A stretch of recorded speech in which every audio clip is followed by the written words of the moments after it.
Ok, podemos empezar, ya bajo la mano. Em, este es el primer mensaje del año, ¿no? Si no me equivoco, porque el domingo pasado no hubo reunión. ¿Quién está listo aquí para recibir la promesa de Dios? Digan amén. Amén. Ok, voy a leer la promesa de Dios. Quiero escuchar los mismos amén con el mismo entusiasmo. Juan 16:33. En el mundo tendréis aflicción. Amén. Tu promesa. Pero confiad, yo he vencido al mundo. Tenía que empezar con una broma por el peso del mensaje de hoy. Y el mensaje de hoy es acerca del sufrimiento. Vamos a empezar con una pequeña introducción. Después vamos a ver las dos dimensiones del sufrimiento. Explicaré lo que eso significa. Vamos a hablar de la soberanía de Dios. Vamos a hablar del sufrimiento como un periodo de prueba y tentación. Y finalmente vamos a reflexionar en nuestro Dios, el Dios que sufre. Empecemos con la realidad de nuestro mundo. Simplemente tenemos que observar a nuestro alrededor para ver que nuestro mundo está lleno de sufrimiento. En la media hora o algo así de lo que dure este mensaje, en el mundo 3 niños aproximadamente morirán de violencia y abuso. A la misma hora mañana serán más de 100. Eh, Eso es solo una forma de sufrimiento. También tenemos personas que morirán en accidentes de tránsito de manera inesperada. Enfermedades, diagnósticos de enfermedades terminales. eh, y para usted de contar, todo pasando justo en ese instante mientras nosotros hablamos. Minuto transcurre y eso sucede. La realidad es que el dolor y el sufrimiento son la norma en este mundo. La maldad y el dolor son tan prevalentes que ninguno de ustedes parece sorprendido por lo que acabo de decir, ni cree que los números que dije son exagerados. Eso es cuán acostumbrados estamos al sufrimiento. El problema, y no es un problema, es que contamos con un mecanismo mental y psicológico que nos ayuda a funcionar en medio de un mundo donde hay tanto sufrimiento. Y ese mecanismo lo que le dice a nuestro ser es que, bueno, eso no nos va a pasar a nosotros. ¿Sabes? Eso le pasa a gente en otro país, eso le pasa a gente que no toma precauciones, eso le pasa a la gente que bebe y conduce al mismo tiempo. Nosotros no, porque somos unas personas, somos cristianos, somos personas que hacemos las cosas correctamente y por ende entonces no nos van a pasar esas cosas inesperadas. Pero eso no es así, es simplemente la forma en que nuestra mente trata de hacer sentido en nuestro mundo. De la misma manera, como nosotros tenemos problemas, se imaginan círculos concéntricos, tienes los problemas de tu casa, luego los problemas de tu familia, luego los problemas de tus amistades y luego los problemas del mundo. Entonces tú dices, wow, si tengo que simultáneamente estar 100% apercibido de todas esas capas de problemas, no podría funcionar. Si ya con los del primer círculo, que son los de nuestra casa, nos cuesta funcionar, imagínense si constantemente estamos pensando en todos los problemas. Entonces es una limitación mental que lamentablemente juega en contra de nosotros y nos hace a veces que se nos olvide de esta realidad, la realidad del mundo en el que vivimos. Adicionalmente, pues a día de hoy, a través de las redes sociales y de la televisión y de los anuncios publicitarios, está lleno de medias verdades, está lleno de vidas filtradas, por así decirlo, de vidas que solo muestran lo bueno, de unas vacaciones geniales en unas aguas azules, ¿sabes? Todo es espectacular, todo es bueno. Entonces tú, claro, alimentándote constantemente de esto, dices, bueno, pues ya está, así es como mi vida se tiene que ver, o sea, libre de sufrimiento, con vacaciones, con, ¿sabes? Un cuerpo perfecto. Pero la realidad es que no es así. Y el problema es que no nos preparamos entonces. Si decimos, bueno, mi vida va a ser así, maravillosa y buena, y de repente, ¡pum!, una tragedia. Entonces, bueno, esto no tiene sentido. O sea, esto no es lo que el mundo me está diciendo, cómo debería ser mi vida. Si vivimos un periodo de vida normal, en algún momento experimentaremos la pérdida de seres queridos, enfermedades debilitantes y fatales, traición, problemas económicos, fallas morales, entre otras cosas. Nadie es inmune al sufrimiento. No importa cuántas precauciones tomemos, no importa que también hayamos planeado nuestras vidas, qué tan responsables seamos, nada nos va a evitar que en algún momento experimentemos sufrimiento en este mundo. Por eso el Señor no nos mintió y nos dijo, mientras ustedes estén en este mundo, van a tener aflicción. En este mundo tendréis aflicción. Esas fueron sus palabras, transparentes y honestas. No nos mintió, te conviertes en cristiano y tu vida va a ser maravillosa. Eso es mentira, porque no lo dijo el Señor. Adicionalmente, el sufrimiento parece injusto. Preguntas como, ¿por qué yo? ¿Por qué tengo que sufrir? ¿Por qué un recién nacido tiene que sufrir? No ha hecho nada malo, ni bueno ni malo. Entonces, ¿por qué tiene que sufrir? Otra pregunta, ¿no puede Dios en toda sabiduría encontrar una mejor manera de enseñarme la lección? ¿Por qué tiene que ser a través de este sufrimiento? ¿Dónde está Dios en medio de la prueba? No siento su presencia, no contesta mis oraciones, parece que no le importo. ¿Cómo puede un Dios bueno permitir esto? ¿Por qué mis oraciones no funcionan? Si estamos pidiendo cosas buenas, ¿por qué no nos contesta? ¿Por qué? ¿Por qué? ¿Por qué? Y más ¿por qué? ¿Cómo puede permitir esto? ¿Cómo puede hacerme esto?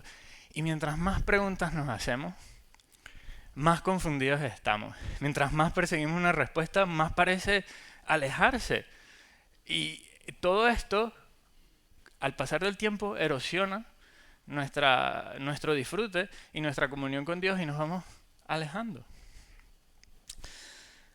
Durante el mensaje, esta es la introducción, perdón que no fue tan breve, la idea es que contestemos algunas de estas preguntas, pero no todas. Y vamos a ver cuándo es sabio tratar de contestar una pregunta y cuándo no. Primero, veamos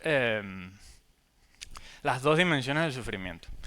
Y con esto me refiero a que hay una dimensión justa y una dimensión injusta. La dimensión justa es simplemente que el Dios creó todas las cosas buenas, maravillosas, sin sufrimiento, y a través del hombre el pecado entró en el mundo y ahí entró el sufrimiento y el dolor también.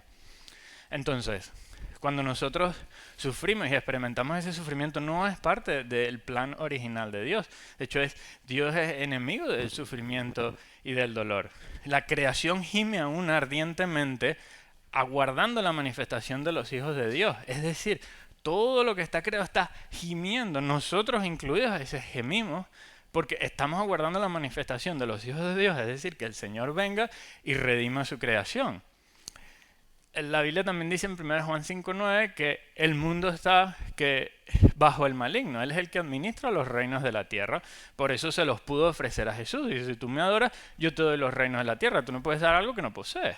Entonces, Él administra los reinos actuales de la tierra. Por eso a veces poner nuestra esperanza en nuestro sistema actual político es como un poco, bueno, no sé. Es de esperarse entonces que haya tal miseria. Dios creó todas las cosas del rebosar de su amor. En la Trinidad, el Padre, el Hijo y el Espíritu Santo, pues rebosa el amor de Dios y se crea todas las cosas. Entonces, Dios merece nuestra adoración y nuestra alabanza solo por el hecho de quién es, por el valor intrínseco que Él tiene. Pero esto es dificilísimo de entender, es difícil de asimilar, porque a día de hoy no existe ninguna institución o persona en nuestra sociedad que merezca como adoración, alabanza y devoción por lo que es, por su valor, más allá de por lo que haya hecho. El Señor Jesús entiende que es difícil esta realidad, y por eso es que en la segunda petición de la oración que nos enseñó es santificado sea tu nombre. Lo que pedimos ahí es que el Señor nos ayude a ver su santidad, que nos ayude a ver el valor que Él realmente tiene, que nos ayude a entender y a comprender que Él merece nuestra alabanza y adoración independientemente de lo que Él haga, solamente por lo que Él es. Y es tan difícil y tan complicado que necesitamos constantemente en esa oración del Padre nuestro ser recordados, santificado sea tu nombre. Nuestro mundo opera en algo que se llama quid pro quo, que eso es latín para decir algo a cambio de algo. Y funciona así, es una realidad. O sea, tú vas a trabajar y te pagan. O sea, tú haces y recibes, o sea, una acción y una reacción. Pero nosotros tenemos que tener mucho cuidado cuando aplicamos esa misma lógica que está constantemente funcionando en nuestras mentes, cuando la aplicamos a nuestra relación con Dios, porque no funciona así. No es que, bueno, Dios, tú me das esto, entonces yo te doy aquello, y así es. Y es una relación de transacción. Entonces, habiendo dicho todo esto, esa es la dimensión justa del sufrimiento. Es decir, el sufrimiento es consecuencia de la caída del pecado. Dios creó todas las cosas buenas y el sufrimiento entró en el mundo. A veces eso no nos sirve de mucho consuelo, especialmente cuando estamos en medio del sufrimiento. Y nos preguntamos, como, es injusto que esto suceda, porque mira a mi alrededor, mira a esta persona cómo obra y mira cómo le va, y mira cómo obro yo y mira cómo me va a mí. No tiene sentido. Y es verdad. Tiene sentido que te hagas esas preguntas, tiene sentido que tu mente, tratando de racionalizar el problema, haga esas preguntas. Porque es verdad, el sufrimiento en nuestro mundo no está distribuido de manera justa y equitativa. Y eso es la causa de que el mundo está bajo el maligno y por ende hay tal injusticia. Entonces, esto no lo estoy inventando yo. El Salmo 73, 4, 14, el salmista lo expresa mucho mejor que yo. Dice, porque no te... Otra vez, perdón si lo quieren buscar. No tengo diapositivas hoy, lo siento. Vamos a buscar las Biblias. Salmo 73 del 4 al 14. Igual lo voy a leer. Porque no tienen congojas por su muerte, pues su vigor está entero. No pasan trabajos como los otros mortales, ni son azotados como los demás hombres. Por tanto, la soberbia los corona, está hablando de los impíos. Se cubren de vestido de violencia, los ojos se les saltan de gordura, logran con creces los antojos del corazón, se mofan y hablan con maldad de hacer violencia, hablan con altanería, ponen su boca contra el cielo y su lengua pasea la tierra. He aquí estos impíos, sin ser turbados del mundo, alcanzaron riquezas. Verdaderamente en vano he limpiado mi corazón y lavado mis manos en inocencia, pues he sido azotado todo el día y castigado todas las mañanas. El salmista está diciendo, mira a esta gente, mira cómo ellos se comportan y les va súper bien. O sea, están coronados por su impiedad y por su maldad. Y en vano yo he actuado bien, porque ellos hacen las cosas mal y les va bien, y yo que hago las cosas bien, pues dice, he sido azotado todo el día y castigado todas las mañanas.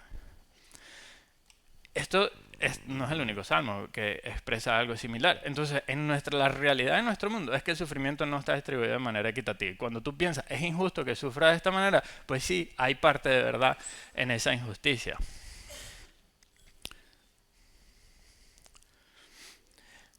Es importante acotar que Dios está en control de la maldad y está sobre el maligno. Es decir, el hecho de que la maldad esté distribuida de manera de que no está distribuida de manera equitativa, no quiere decir que Dios no está en control. Esto nos lleva pues al siguiente punto. Recordemos la introducción que dijimos, estamos hablando de la condición de nuestro mundo, que el sufrimiento es normal, es la orden del día. Después tiene dos dimensiones, una que es justo, de que haya sufrimiento por causa de la caída, y es injusto porque no está distribuido de manera equitativa. O sea, no todo el mundo sufre igual. Hay gente que sufre más y a veces no entendemos el por qué. Y otros que sufren menos, tampoco lo entendemos.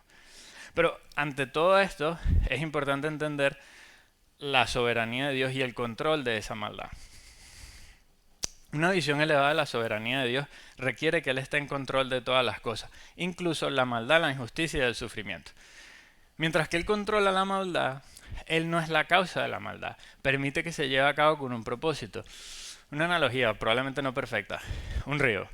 El origen del río, un manantial o lo que sea en una montaña, es la causa, ¿no? El agua está allá arriba.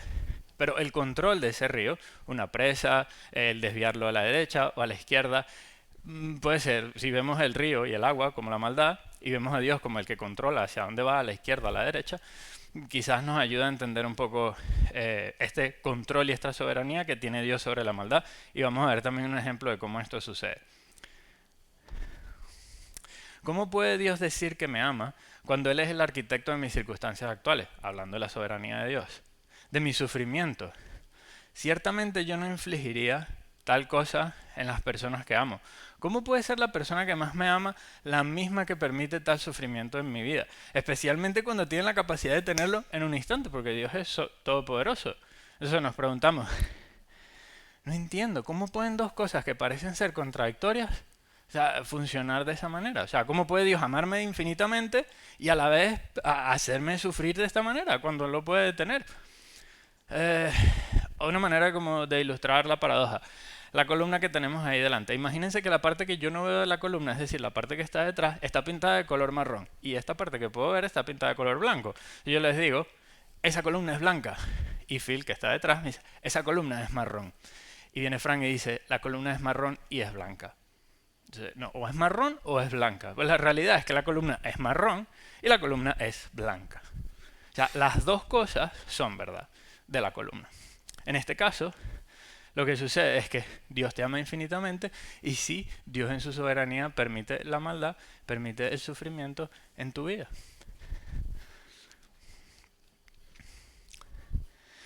Es difícil para nuestras mentes manejar esto porque parece ser contradictorio. Entonces, la mejor manera de entender estas cosas siempre es con un ejemplo. Y el mejor ejemplo, en mi opinión, para ver esto es la vida de José. Si no saben qué leer en la Biblia, pues están buscando, bueno, empiezo un plan de lectura este año, no sé qué. Empieza mañana, lee la historia de José. Es bastante interesante y es narrativa, entonces es súper fácil de leer. Es como leer una novela. Bastante complicada la novela. Una dinámica familiar bien complicada. Pero bueno, está en Génesis del 37 al 50. No lo voy a leer porque es larguísimo, pero lo voy a resumir en 4 puntos. Lo primero, los hermanos de José idearon un plan para matarlo, hacerlo ver como un accidente. Luego el plan evolucionó para causar un mayor sufrimiento. Y dijeron, ¿matarlo? ¿Qué tal si lo vendemos como esclavo? Y hacemos un dinero en el proceso. Entonces, esto hicieron. No lo hicieron para cumplir la voluntad de Dios. Porque haciendo esto, se va a cumplir el plan de Dios. No. Lo hicieron para quitárselo de encima y encima hacer dinero. Eso fue su deseo. Segundo punto, José es vendido como esclavo, trasladado a Egipto, vendido otra vez, acosado sexualmente, falsamente acusado de abuso sexual, enviado a la cárcel. Todo esto en un periodo de 13 años. Entonces, pues, para mí eso cuenta como sufrimiento, sobre todo cuando son tus hermanos los que te vendieron. En todo esto José no tuvo explicación alguna. De todos los sueños que él tuvo, ningún sueño que tuvo le explicó y le dijo por qué él tenía que pasar eso. Nada, él estaba volando a ciegas. Después es establecido como el segundo al mando de Egipto, uno de los países más influyentes de la región. La influencia de José es usada para preservar a Jacob y a su familia, del cual vendría el Salvador del mundo. O sea, es un punto de inflexión importante en la historia. Y bueno, finalmente José confronta a sus hermanos y pronuncia las siguientes palabras. Voy a leer Génesis 45, del 4 al 8, y les voy a echar a perder el final de la historia que van a leer, pero bueno. Entonces dijo José a sus hermanos, acercaos ahora a mí, y ellos se acercaron. Y él dijo, yo soy José, vuestro hermano, el que vendisteis para Egipto. Ahora pues, no os entristezcáis, ni os pese haberme vendido acá, porque para preservación de vida me envió Dios delante de vosotros. Me envió Dios delante de vosotros. Pues ya ha habido 2 años de hambre en medio de la tierra, y aún quedan 5 años en los cuales ni habrá arado ni siega. Y Dios me envió delante de vosotros para preservaros posteridad sobre la tierra y para daros vida en medio de gran liberación. Así pues, no me enviasteis acá vosotros, sino Dios, que me ha puesto por padre de Faraón y por señor de toda su casa y por gobernador en toda la tierra de Egipto. No me enviasteis acá vosotros, sino Dios. La columna es blanca y es marrón. Es decir, en la misma acción, los hermanos de José estaban vendiendo a José. Ellos ejercieron su voluntad. Ellos dijeron, nosotros vamos a vender a José. Entonces ahí vemos la libertad que ellos tienen para ejercer esa voluntad. Y a la misma vez vemos que la soberanía de Dios está actuando en esa acción. Es increíble. Entonces puedes decir, no, pero entonces ellos no tenían opción de no vender. Claro que no, ellos perfectamente pudieron no haberlo vendido o pudieron haberlo matado. Pero ellos decidieron hacer eso. Entonces, por ende, son responsables de lo que hicieron. Pero vemos muy claramente que Dios es el arquitecto canalizando este río de maldad a cumplir el propósito que Él quería cumplir. En este caso podemos decir que, bueno, como vimos al final de la historia, entendemos el por qué tenía que pasar lo que tenía que pasar. Pero José pudo haberle dicho, oye Señor, no podías enviarme directamente a Egipto, y saltarme los 13 años esos de sufrimiento. Pero no lo hizo así. Parte de la explicación es que, bueno, esos 13 años formaron el carácter de José, ¿no? Pero no siempre hay una explicación. o una explicación que nosotros podamos entender. Y vamos a ver esto en un ejemplo más adelante. Me lleva al siguiente punto. El sufrimiento como un periodo de prueba y tentación. Y antes de continuar voy a tomar un poco de agua porque tengo la boca seca.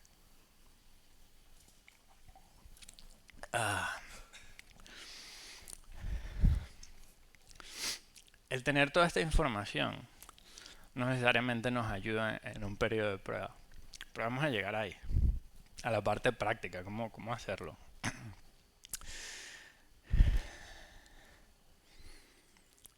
Los periodos de sufrimiento son inexorablemente periodos de prueba y tentación. No los podemos separar.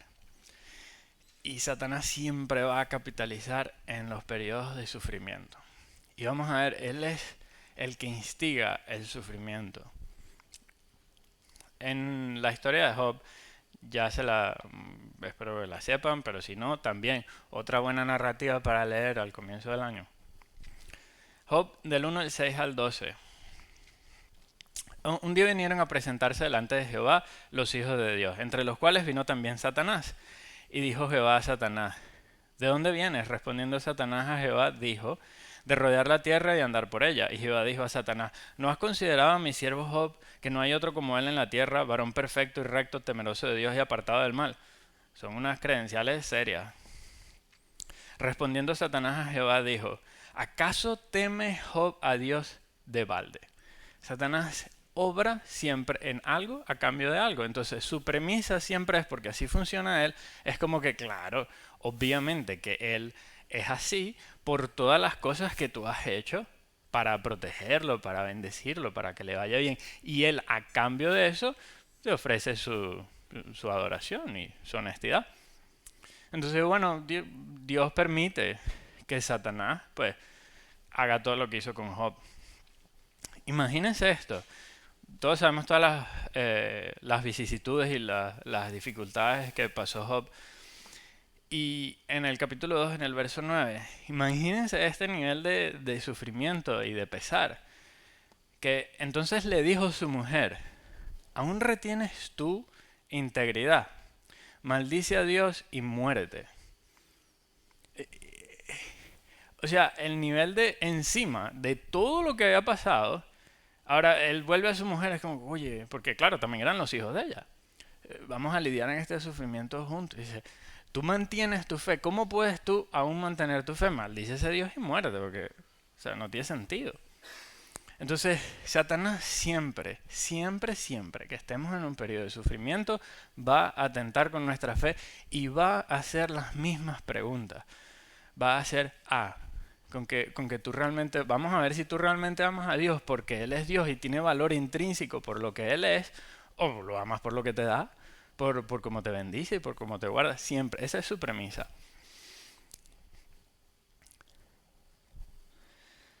¿Por qué? ¿Por qué? ¿Por qué? Y más por qué. ¿Cómo puede permitir esto? ¿Cómo puede hacerme esto?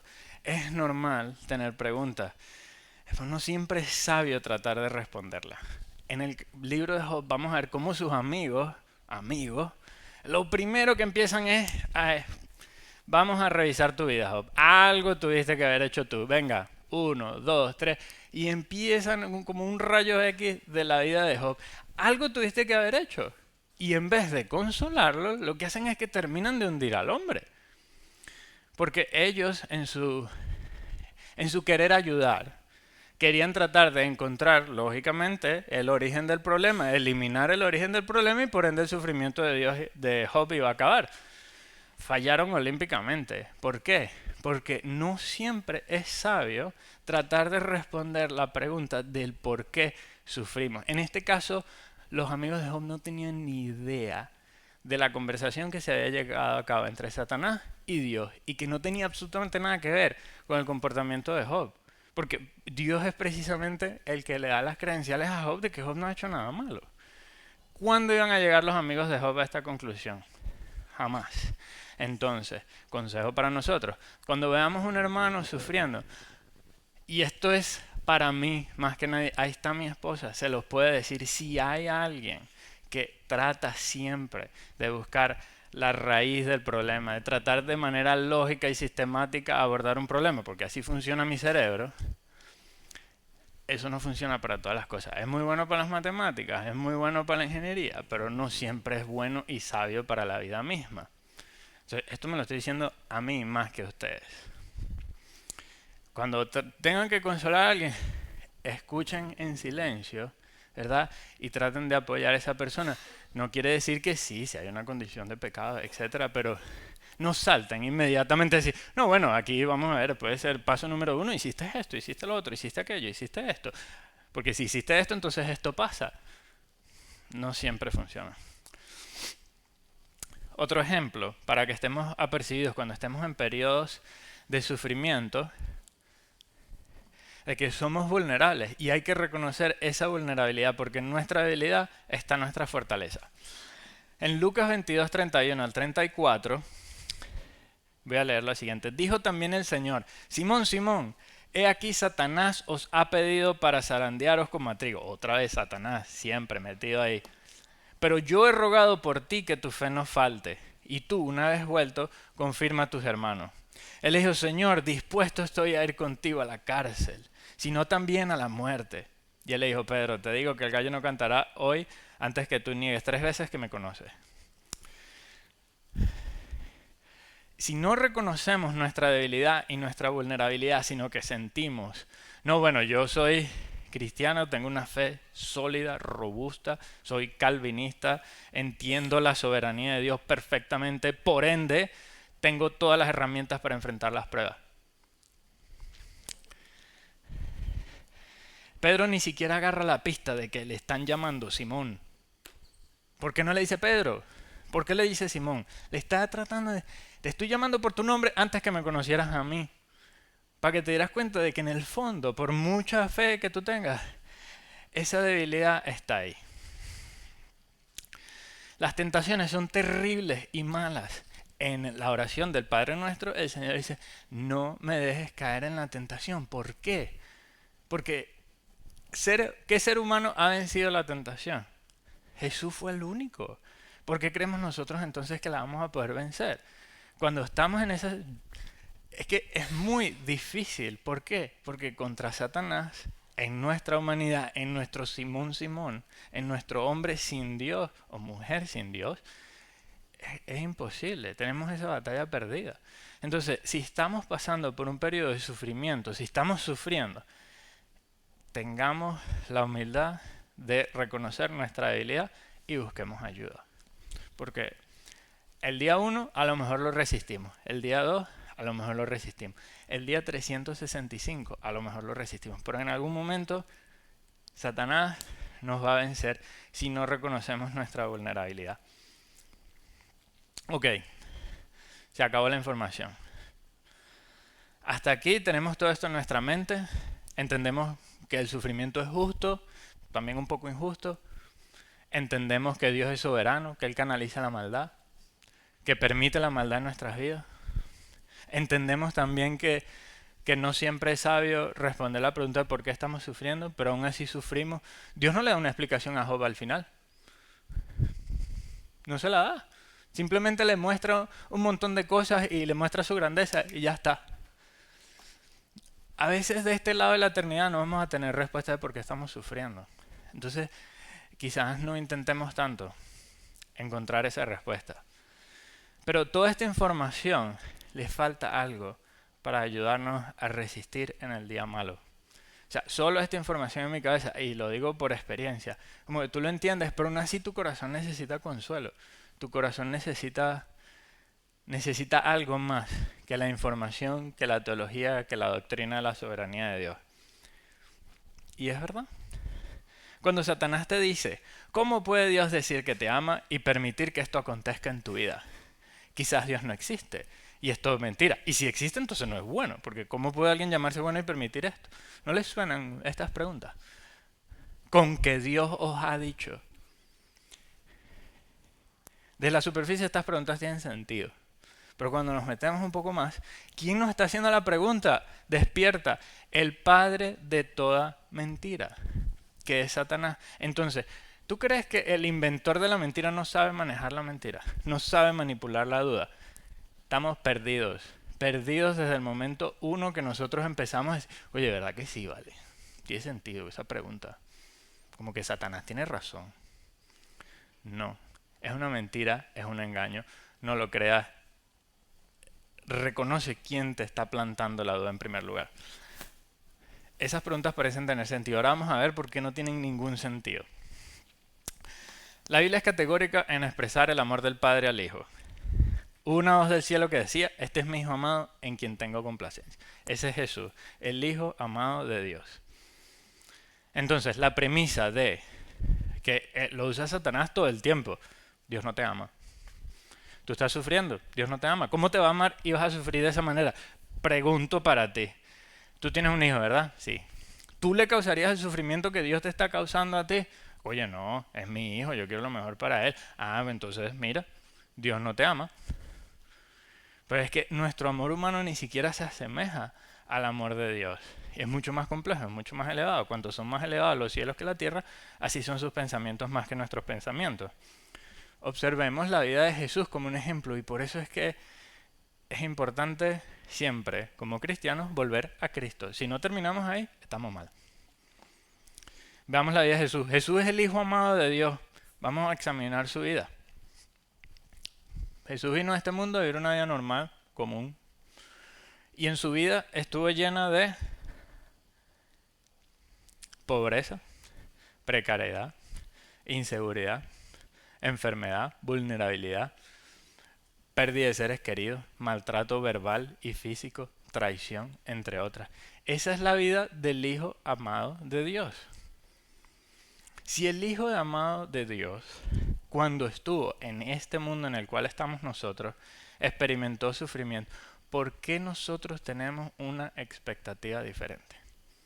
¿Por qué nosotros pensamos que en este mundo vamos a vivir una vida maravillosa, libre de sufrimiento, libre de dolor, llena de gloria y esplendor y riqueza? Cuando el Hijo de Dios amado en este mundo no vivió nada de eso. Nació en un pesebre entre animales. Si tú quieres tener riqueza, poder, cosas en esta vida, están equivocados de a quién seguir. Tienen que seguir a otro, pues si sigues a Jesús, Jesús dijo, la cruz, sufrimiento, dolor. Eso no quiere decir que Dios no está con nosotros en medio del sufrimiento, todo lo opuesto. El mensaje de Jesús es, en este mundo tendréis aflicción. Ah, pero no se paró ahí. Dice, pero confiad, confiad. ¿Qué tenemos que hacer en la aflicción? Confiad, porque yo he vencido al mundo. Nuestras promesas, nuestra riqueza, no es de este mundo. Jesús mismo lo dijo. Si mi reino fuera de este mundo, se lo dijo a Pilato. ¿Tú crees que yo estaría aquí? Que no habría un ejército para defenderme. Ninguna autoridad tienes tú sobre mí que no te ha sido dada del cielo. O sea, tú no eres nadie delante de mí. Pero mi mundo no, mi reino no es de este mundo. A veces se nos olvida, porque claro, vivimos en este mundo, pero el Señor nos recuerda, pongan sus ojos en las cosas que están arriba y no en las de la tierra. ¿Por qué? Echen mano de la vida eterna. ¿Qué quiere decir eso? Quiere decir que nosotros tenemos que tener los ojos puestos en Jesús y en su vida, en cómo fue, para así ver cómo va a ser nuestra vida en este mundo. Para poder resistir los ataques del enemigo, pero especialmente cuando estamos en periodos de sufrimiento y tristeza, es necesario que nosotros nos encontremos en la cruz. Ahí es donde nosotros diariamente nosotros tenemos que, y esto no es religión, no es imposición, pero es una disciplina espiritual muy valiosa, especialmente en periodos de sufrimiento, es ir a los pies de la cruz, porque en la cruz podemos reconciliar toda la información de la soberanía de Dios, de la justicia, de la injusticia, toda esa información que sola no me consuela el corazón, sola no me funciona. Pero cuando yo voy a los pies de la cruz y veo al Hijo amado de Dios crucificado, sufriendo por mí, entonces allí sí la cosa llega al corazón.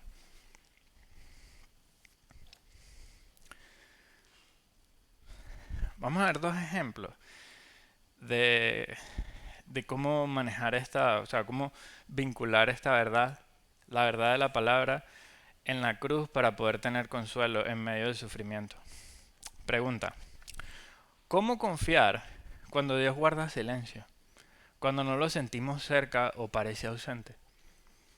Si tú estás en medio de una prueba, una dificultad, tú esperas como que, bueno, ok, estoy en medio de la prueba y la dificultad, eh, entiendo la soberanía de Dios, pero bueno, yo espero que el Espíritu Santo esté ahí conmigo y que me dé ánimo todos los días y sentirme lleno y sentir la presencia de Dios y en lágrimas y lleno del Espíritu Santo. Pero a veces no es así. A veces estamos como que en una como, Dios, ¿dónde estás? No te siento. No siento tu presencia. Y sobre todo cuando estás ahí en medio de la dificultad, cuando estás en el hospital, cuando recibes el diagnóstico, que Dios, no siento nada, lo que siento es dolor y sufrimiento. ¿Dónde estás? Vuelvo otra vez, no somos los únicos en hacernos esta pregunta. Vuelvo a los salmos. Salmo 10.1. ¿Por qué estás lejos, oh Jehová, y te escondes en el tiempo de la tribulación? ¿Dónde estás? Aquí ahora es que te necesito. ¿Por qué escondes tu rostro y te olvidas de nuestra aflicción y de la opresión nuestra? Salmo 44.24. Así que cuando hay problema, entonces te desapareces, ¿no? Marcos 4.35 al 41. Aquel día cuando llegó la noche les dijo, pasemos al otro lado. Y despidiendo a la multitud, le tomaron como estaba en la barca y había también con él otras barcas. Pero se levantó una gran tempestad de viento y echaba las olas en la barca, de tal manera que ya se anegaba. Y él estaba en la popa, durmiendo, sobre un cabezal. Y le despertaron y le dijeron, Maestro, no tienes cuidado que perecemos, no te importa nuestro sufrimiento, nos vamos a morir. Y levantándose, reprendió al viento y dijo al mar, Calla, enmudece. Y cesó el viento y se hizo grande bonanza.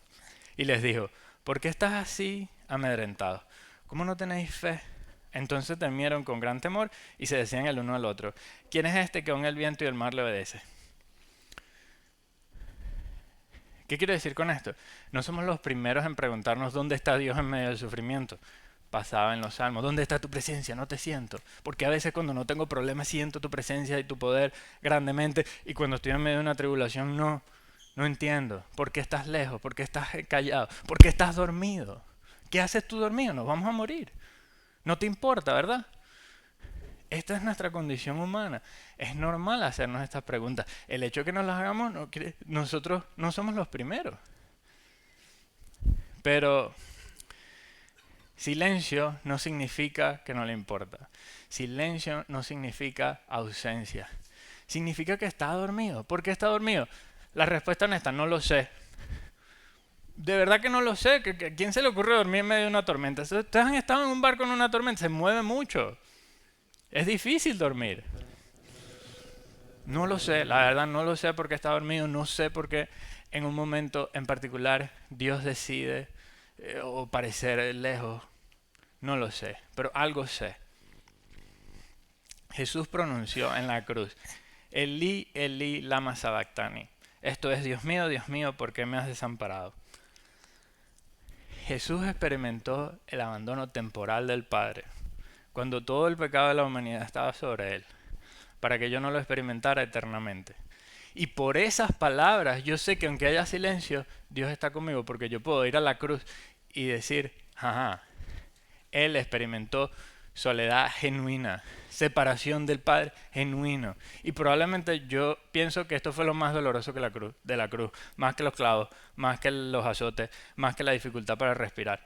Esa separación del Padre, de que en tu momento más difícil Dios no estaba ahí contigo. Y porque Jesús pronunció estas palabras, yo sé que Dios está conmigo en mi momento más difícil.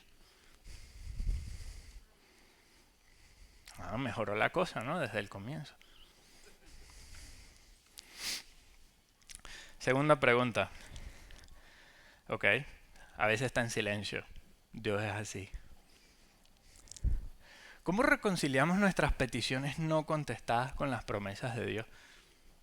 Viene Satanás y te dice, bueno, pero ya va, ven acá, mira la palabra, ven, porque sabe la palabra. Mateo 7, del 7 al 11. Pedid y se os dará, buscad y hallaréis, llamad y se os abrirá, porque todo aquel que pide recibe, y el que busca halla, y el que llama se le abre. ¿Qué hombre hay de vosotros que si su hijo le pide pan le dará una piedra?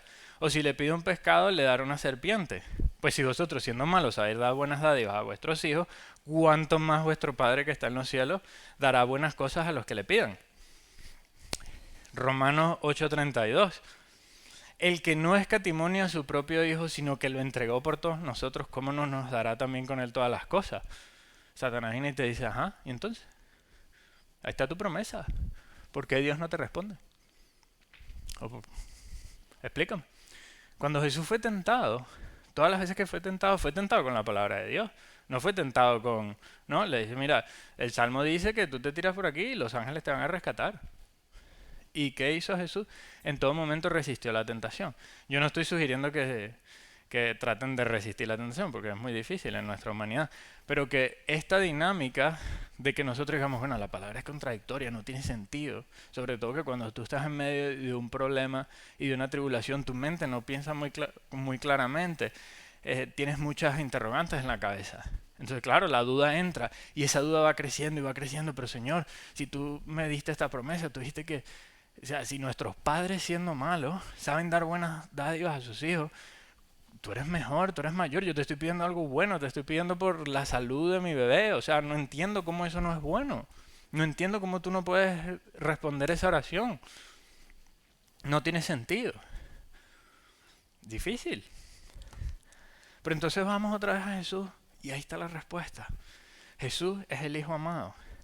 Y Jesús dice, entonces Jesús les dijo, mi alma está muy triste hasta la muerte, quedaos aquí y velad conmigo. Yendo un poco adelante se postró sobre su rostro, orando y diciendo, Padre mío, si es posible, pase de mí esta copa, pero no sea como yo quiero, sino como tú. Jesús pudo argumentar lo mismo, decir, Señor, yo te estoy pidiendo algo bueno, o sea, te estoy pidiendo no ir a la cruz, eso va a doler, o sea, por favor. ¿Y cuál fue la respuesta del Padre en ese momento? Silencio absoluto. En el bautizo de Jesús, una voz del cielo estruendosa, este es mi Hijo amado en quien tengo complacencia. En Getsemaní, ¿qué escuchamos? Nada, los grillos. Y a veces nosotros oramos y ¿qué escuchamos? Nada. ¿Cómo hacemos cuando nuestras oraciones no son contestadas? Pues vemos a Jesús y vemos, su oración no fue contestada. Pero ¿cuál fue su actitud? Su actitud fue, no se haga como yo, sino como tú. Porque la realidad es que Dios, el Padre, tiene control de todas las cosas. Él merece nuestra adoración y alabanza independientemente de si contesta nuestra oración o no, porque no es algo a cambio de algo.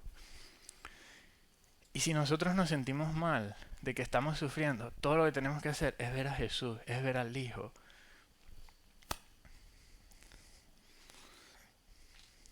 Cuando dice que no escatimonia a su propio Hijo, o sea, yo ahora soy papá y entiendo el amor que uno tiene hacia los hijos. Y no puedo ni siquiera concebir la idea de entregar a mi hijo para nada, por nada.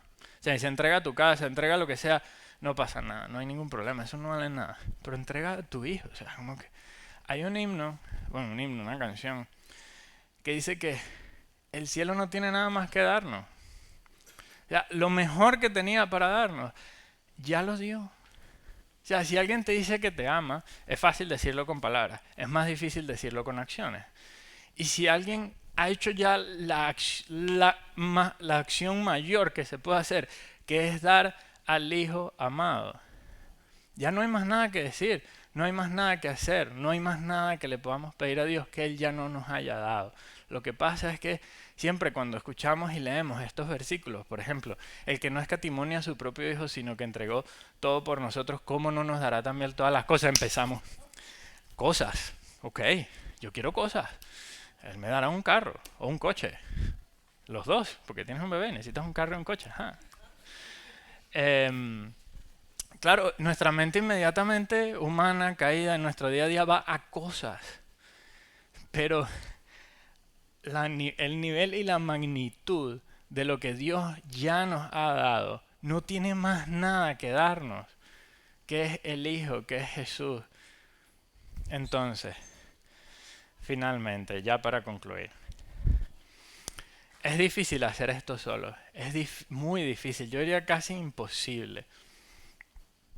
Especialmente cuando estamos pasando por una dificultad, allí en medio del dolor, es donde necesitamos el cuerpo de Cristo, el aliento y la oración de los santos, que nos escuchen pacientemente, sin tratar de responder la pregunta del por qué, como los amigos de Job, que nos recuerden las palabras y la vida de Jesús, que nos impartan vida y consuelo. Somos llamados cristianos, que quiere decir seguidores de Cristo. Y nunca es esto más válido que en periodos de tribulación y dificultad. Debemos de ir a la cruz, debemos de ir al ejemplo de Jesús, a la vida de Jesús. Y cuando tengamos preguntas, cuando tengamos interrogantes, porque Satanás no va a perder la oportunidad, no la va a perder de sembrar duda, de mentirte. Necesitas escudarte en los hermanos, necesitas escudarte en el cuerpo de Cristo, porque tu mente, por el problema que estés viviendo, por la tribulación, no tiene quizás mucha claridad o la habilidad para lidiar con preguntas complejas en ese momento, pero otra persona que en ese momento no esté sufriendo sí, y te puede ayudar y te puede impartir vida. Así que sigamos a Jesús y meditemos en la cruz siempre.